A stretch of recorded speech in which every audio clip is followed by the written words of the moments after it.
తాకట్లో ఉన్న బంగారాన్ని విడిపించి ఆ రోజున మార్కెట్ ధర కట్టి మిగిలిన డబ్బును మీకు అందిస్తుంది కొమ్మూరి గోల్డ్. స్మగ్లర్స్ బుట్టాకు సంబంధించిన వారా? అవును సీత, ఈ విషయం నాకు తెలియకుండా నా ప్రాణం పోయినా బాగుండేది. నాది గొప్ప పుట్టుకని, నా తండ్రి ఒక గొప్ప వ్యక్తి అని గౌరవంగా తలెత్తుకు తిరిగిన నేను ఈ నిజం లోకానికి తెలిస్తే తల ఒప్పులు కావాలి లేదా తల వంచుకు చావాలి. బాధపడకు రాజా. సీత, మగవాడిగా నాకేం పర్వాలేదు, కానీ డాడీ నేరస్తుడనే విషయం నా చెల్లెలికి ఆమె భర్తకి తెలిసిన రోజున ఆమె కాపురం వల్ల కల్లోలమవుతుంది. నేరస్తుడి కూతురు తన భార్య అని తెలిసిన రోజున నా బావ ఆమె నశకించుకోవచ్చు లేదా వదిలేయచ్చు. రాజా, ఆమెకి నిజం తెలియనివ్వద్దు. అవును, మా బ్రతికేమైనా సరే నా చెల్లెలి కాపురం చక్కగా ఉండాలి. అందుకే ఆమెకి నిజం తెలియనివ్వకూడదు. ఏమిటి, అన్నయ్య ఇంట్లోంచి వెళ్ళిపోయాడా? అవునమ్మా, 2 రోజులైంది. అప్పటి నుంచి పెద్దయ్య గారు తిండి కూడా మానేసి తన గదిలో కూర్చుని కుమిలిపోతున్నారు. ఏం జరిగింది రామయ్య? అసలు గొడవ ఎందుకు వచ్చింది? నాకు తెలియదమ్మా. ఇద్దరూ గదిలో ఏదో గొడవ పడ్డారు. రాజాబాబు తనే పోతానన్నాడో పెద్దయ్య గారు పొమ్మన్నారో నాకు తెలియదమ్మా. బాబేడి? తాతగారు నువ్వా బాబు? కూర్చో. నువ్వైనా వచ్చావు, సంతోషం. మా ఎండిపోయాడా? ఎందుకని? నువ్వు కోపడ్డావా? లేదు బాబు, వాడే నన్ను కోపడి వెళ్ళిపోయాడు. ఉండమని ఏడ్చినా ఉండలేదు. ఏమిటి డాడీ, అన్నయ్య ఎందుకు వెళ్ళిపోయాడు? మిమ్మల్ని ఎందుకు కాదనుకున్నాడు? కాదనుకున్నది వాడు, వెళ్ళిపోయింది వాడు. ఈ ప్రశ్న నన్ను కాదమ్మా అడగాల్సింది, వాణ్ణి. చూడమ్మా, మీ అమ్మ చనిపోయినప్పుడు మీ ఇద్దరిని చూసుకుని బతికాను. నువ్వు పెళ్లి చేసుకుని వెళ్ళిపోయినప్పుడు వాణ్ణి చూసుకుని బతికాను. ఇప్పుడు వాడు కూడా వెళ్ళిపోతే ఇంకెవరిని చూసుకుని బ్రతకాలి? ఎందుకు బ్రతకాలి? బాధపడకండి డాడీ, నేను అన్నయ్యతో మాట్లాడతాను. నచ్చ చెప్పి మనసు మార్చి మీ దగ్గరకు వచ్చేటట్టు చేస్తాను. పద్మా, ప్లీజ్, నేనేమి చెప్పలేను, చెప్పను. నన్నేమి అడగకు. నిన్నేమీ అడగనన్నయ్య, కానీ నేనే ఒక విషయం చెప్తాను విను. అమ్మ పోయాక మళ్ళీ పెళ్లి చేసుకుంటే సవతి తల్లి మనల్ని సరిగ్గా చూడదని మళ్ళీ పెళ్లి చేసుకోవడం మానేశారు ఆయన. తల్లి లేని లోటు పెంపకంలో తెలియకూడదని తనే తెల్లై మనల్ని పెంచారు. పెరిగొస్తున్న మనమే తన సర్వస్వం అనుకున్నారు. ఇలా జీవితంలో ఎంతో త్యాగం చేసి ఎన్నో సుఖాల్ని పోగొట్టుకున్న మన డాడీ ఈ రోజు నువ్వు ఇల్లు విడిచిపెట్టరాగానే ఎంత కుమిలిపోతున్నారో తెలుసా? అన్నయ్య, ఈ వయసులో ఆయన ఎందుకు బాధ పెట్టాలనుకుంటున్నావు? ఎందుకు ఒంటరివాణ్ణి చేసి శిక్షించాలనుకుంటున్నావు? ఎందుకు ఆయన గుండెల్ని గాయపరచాలనుకుంటున్నావు? ఎందుకన్నయ్యా, ఎందుకు? నీ మాటలతో నన్ను వేధించ. వెళ్ళిపో. వెళ్తానన్నయ్యా, వెళ్తాను. కానీ ఒకటి మాత్రం గుర్తుంచుకో, కారణం ఏదైనా దైవం లాంటి డాడీని బాధ పెట్టడం మాత్రం పాపం అన్నయ్య, పాపం.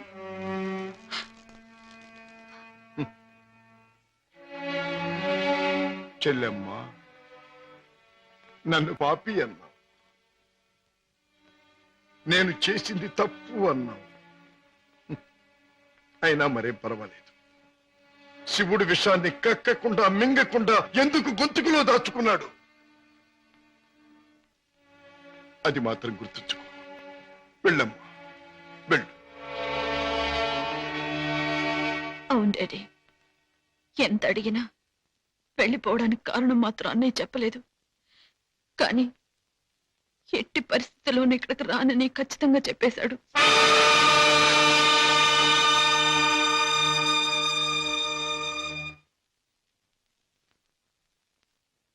రాజా, అర్థం లేని నా బ్రతుకి అందమిచ్చావు. నిన్ను కలిసాకే నా జీవితం ఎంతో మధురంగా మధురంగా. మధురం అధరం మధురం.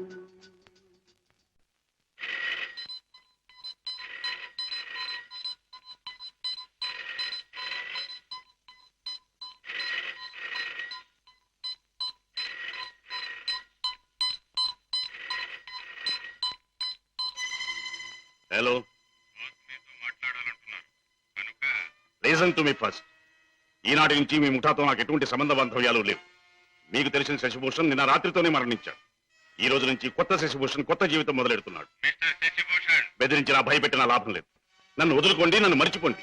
ఇవే నా పాత జీవితానికి ఆఖరి మాట. బాయ్.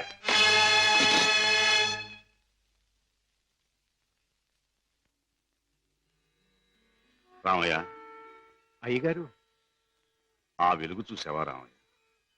అది రోజు ఉదయించే సూర్యుడు వెలుగు కాదయ్య.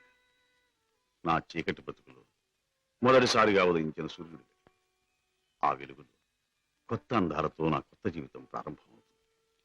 రామయ్య, నాకు సహాయం చేయాలి. ఏమిటి అయ్యగారు? నాకు ఈ రోజు నీ బట్టల జత ఒకటి కావాలి. అయ్యగారు, ఆశ్చర్యపో, నిజంగానే. ఆస్తి అంతస్తు ఏదీ ప్రదర్శించని అతి మామూలు దుస్తులు కావాలి. నా సంపాదనతో కొన్నది ఏదీ నా దగ్గర ఉండకూడదని నా కొడుకు చెప్పాడు. అందుకే నీ దుస్తులు నాకు అవి ధరించి అతి సామాన్యమైన మనిషిగా నా కొడుకు దగ్గర పెడతాను. అలాగే అయ్యగారు.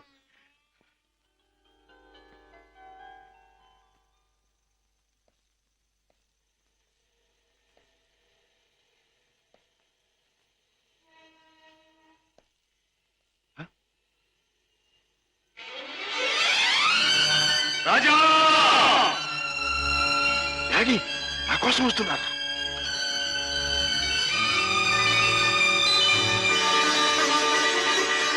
డాడీ! రాజా!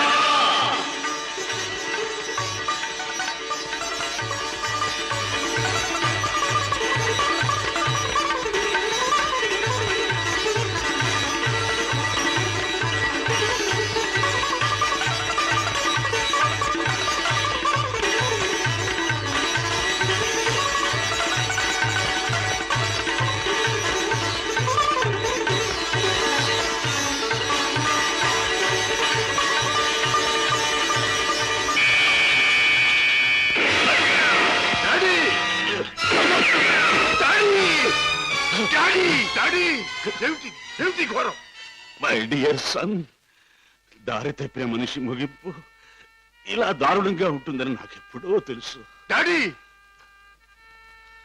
రాజా, జీవితంలో అన్నీ పోగొట్టుకున్నవాణ్ణి. నాకు మిగిలిందల్లా నువ్వు ఒక్కడివి. నీకు దూరమై ఒంటరిగా బ్రతకడం కంటే మంచివాడుగా మారి ఇలా మరణించడమే మంచిదనుకున్నా. డాడీ! ఎవరు ఎవరు మిమ్మల్ని దెబ్బ తీసింది? ఎవరు? నా మాటలు విని మారిపోయి వస్తున్న మిమ్మల్ని చంపడానికి ప్రయత్నించింది ఎవరు? ఎవరు డాడీ? ఎవరు? చెప్పను, చెప్పలేను. రాజా, రాజా, మొదటిసారిగా మీకోసం నేను తప్పు చేశాను.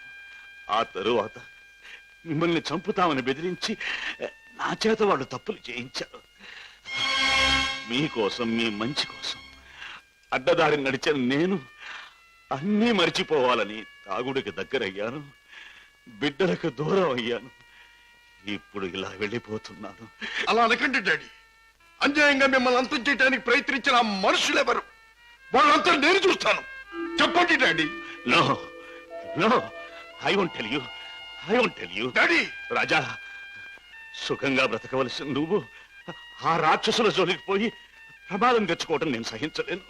రాజా, డాడీ! రాజా, నిండు మనసుతో ప్రేమించే కన్న కొడుకు చేతిలో కన్ను మూయటం కంటే నాకు వేరే అదృష్టం ఏం కావాలి? డాడీ! ఏం కావాలి? Daddy! Good bye my son. Daddy!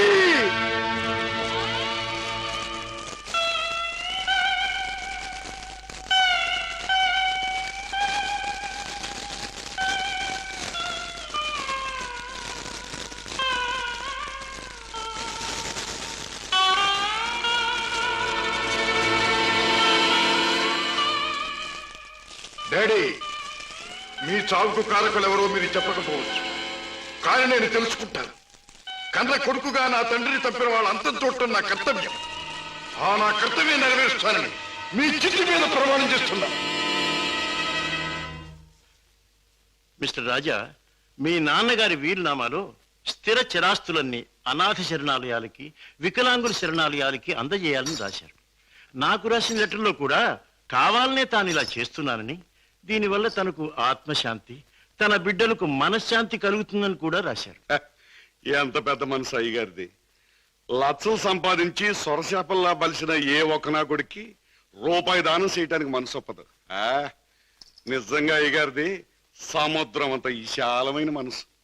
Mister రాజా, ఈ డాక్యుమెంట్స్ అవి కాపీ ఒకటి మీ దగ్గర ఉంచండి. నేను వెళ్ళొస్తా.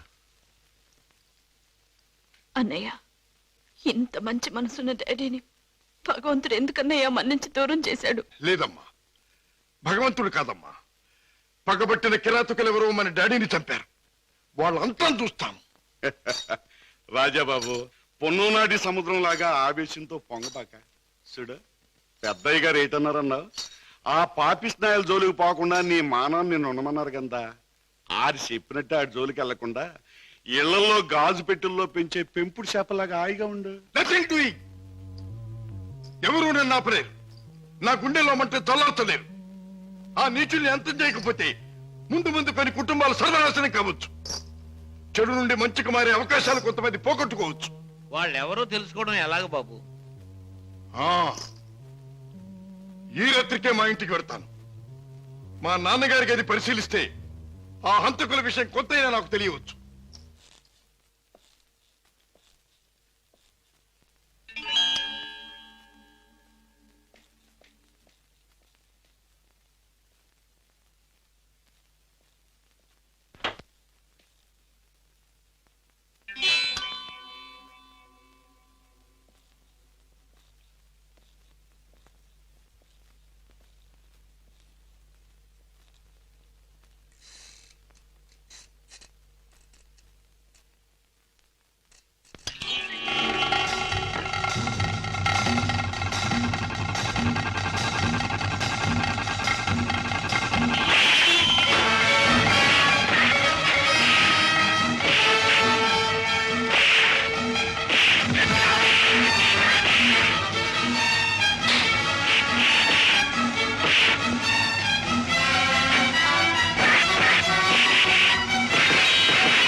మిస్టర్ రాజా, ఇతనికి ఏం ప్రమాదం లేదు. రేపు ఉదయానికి కళ్ళు తెరిచి మాట్లాడగలిగే స్థితిలో ఉంటాడు. Thank you doctor.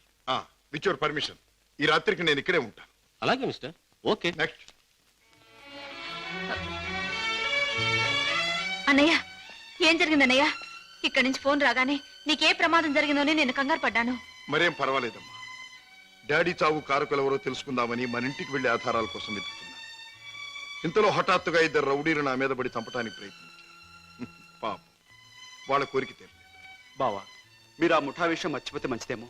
వాళ్ళని పట్టుకునే ప్రయత్నంలో మీకు ఏదైనా ప్రమాదం జరిగితే? కిషోర్, వాళ్ళు బయటపడే సమయం దగ్గర పడింది.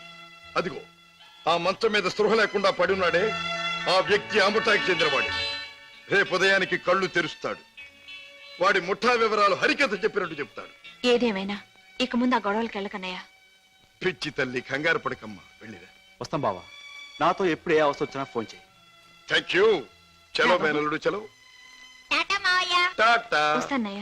అలాగే. ఇవాళ చెప్పిన పని నమ్మకంగాను చాకచక్యంగాను చేసుకొచ్చినందుకు ప్రతిఫలం అందుకోండి. జగ్గు, ఖాన్, జానీ. హలో కిషోర్, నువ్వు కూడా డబ్బు అందుకోవడానికి తగిన వార్తలు ఏమైనా పట్టుకొచ్చావా? నేను చెప్పే కబురు ఎంత విలువైనదో నువ్వే నిర్ణయించుకో బాస్. మా బావ చేత పట్టుబడ్డ బహదూర్ స్పృహ లేకుండా ఆసుపత్రిలో పడున్నాడు. రేపు వాడికి స్పృహ రాగానే బలవంతాన వాడి చేత మన రహస్యం అంతా రాబట్టుకోవాలనుకుంటున్నాడు మా బావ. గుడ్ గుడ్, చాలా ముఖ్యమైన వార్త తెచ్చా. అందుకో ఈ డబ్బు. కిషోర్, పట్టుబడ్డ ఆ పరమాత్ముడు కళ్ళు తెరిస్తే నీ బావ బెదిరించడం ఖాయం. దాంతో వాడు మన జీవిత చరిత్రలన్నీ గడగడా చదివేస్తాడు. కనుక వాడు కళ్ళు తెరవకూడదు, వాడికి తెల్లవారకూడదు. Kishore, wait wait. ఆ శుభకార్యం అంటే వాణ్ణి చంపే శుభకార్యం నీ చేతుల మీదుగానే జరిపిస్తే ఈ డబ్బంతా నీది. బాస్, ఏమిటి నువ్వనేది? వాడిని నేను హత్య చేయాలా? నో, అది నా వల్ల కాదు. బాస్, నా గురించి నీకు బాగా తెలుసు. హత్యలు, రక్తపాతాలు, దొంగతనాలు, దోపిడీలు ఇలాంటి అఘాత్యాలు ఏమి చేయని నీకు ఆ రోజు చెప్పాను. ఏ రోజు? నీ ముఠాలో చేరిన రోజునే. అడ్డదారిలో నడుస్తున్నా ఇలాంటి అఘాయిత్యాలు నా చేత చేయించలేవు, ఎంత డబ్బిచ్చినా సరే. All right, all right. అయితే మహాపురుషుడవైన నువ్వు మామూలు పనకుడి చేయి. ఏమిటది?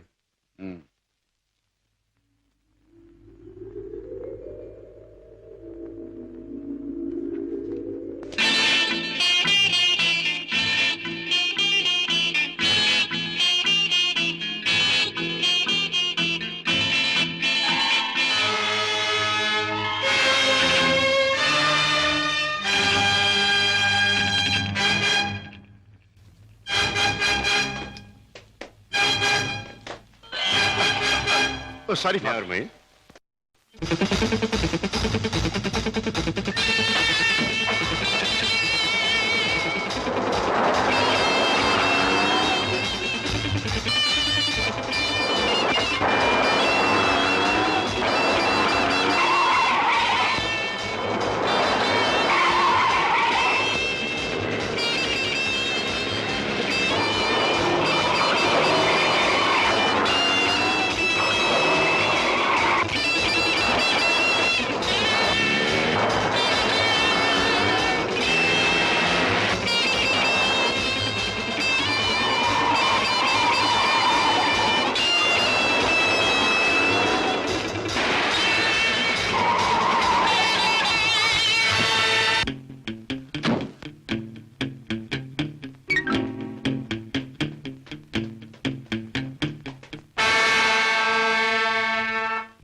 బాస్, నువ్వు అనుమానించట్లే మా బావ ఆ వార్డులో కాపు కాశాడు. నన్ను చూసి వెంటపడ్డాడు. నేను అతను ఆసుపత్రి నుంచి బయటకు వచ్చేలా చేశాను. కనుక మన జాని తన పని తేలిగ్గా ముగించుకుండొచ్చు. బాస్, ఏమాత్రం తేడా లేకుండా పని జరిపేశాను. వాడి ప్రాణాలు తీసేశాను. Very good, very good. చేసిన పనికి అందుకోండి బహుమానం. కిషోర్, జానీ చేసిన పని కూడా నువ్వే చేసుంటే ఇది కూడా నీదే అయ్యుండే. జానీ, బై కిషోర్, నీ వెంట తాచుపాములా తరుముకొచ్చిన మీ బావ నీ ముఖ సౌందర్యాన్ని చూడలేదు కదా? లేదు, అతను నన్ను ఏమాత్రం గుర్తించలేదు. Very good. ఇక మనల్ని గురించి అనుమానించడానికి మీ బావకు ఏ ఆధారమూ లేదు. ఈ సందర్భంగా మనకి దొరికిన ఆధారాలు రెండు. ఒకటి కర్చీఫ్. దానివల్ల ప్రయోజనం ఏముంది బాబు? ముక్కు ముది తుడుచుకోవడం తప్ప. బాబాయ్, కాస్త బుద్ధి ఉపయోగించి చూడు. కారులో కర్చీఫ్ దొరికింది అంటే ఇది ఆ కార్ డ్రైవ్ చేసిన వాడిదే అయి ఉండాలి. దీని మీద కే అనే అక్షరం ఉంది అంటే వాడి పేరు కూడా కే అనే అక్షరంతోనే ప్రారంభం అవుతూ ఉండాలి. సరే, రెండో ఆధారం ఏమిటి? ఆ కారు బ్లూ స్టార్ క్లబ్ దగ్గర ఆగింది అంటే ఆ క్లబ్ కి ఆ ముఠాకి ఏదో సంబంధం ఉండి ఉండాలి. ఇవాళ సాయంకాలం క్లబ్ లో నువ్వు ఈ గిటార్ వాయిస్తున్నావు. ప్రత్యేకంగా దీన్నే ఎందుకు వాయించాలి? ఇదో పరమ పవిత్రమైన గిటార్ అని కాదు. దీనిలో మనం ఒక దొరబాబుకి అందజేయాల్సిన వజ్రాలు ఉన్నాయి. ఇవిగో. గుడ్. దీన్ని ఎలా అందజేయాలి? సింపుల్. ప్రోగ్రాం జరుగుతుండగా మధ్యలో నువ్వు ఆ తీగ తెంపేస్తావు. నీ ముందు కూర్చున్న ఆ దొర టేక్ దిస్ మ్యాన్ అని తన దగ్గర ఉన్న గిటార్ నీకు అందిస్తాడు. నువ్వు థ్యాంక్ యూ వెరీ మచ్ అని దీని వాడికి ఇస్తావు. ప్రోగ్రామ్ అయిపోయాక నువ్వు టాయిలెట్స్ లోకి వెళితే వాడు డబ్బు పెట్టి నీకు ఇస్తాడు. That's all. Okay? Ladies and gentlemen, మీలో ఎవరైనా సరే మా club top pop singer mister Kishore కుమార్తో పాటలోనూ ఆటలోనూ పోటీ చేయవచ్చు. పోటీలో గెలిస్తే ఫ్రీగా మా క్లబ్ లైఫ్ మెంబర్షిప్ సంపాదించవచ్చు. ఎవరైనా పోటీ చేసేవారున్నారా?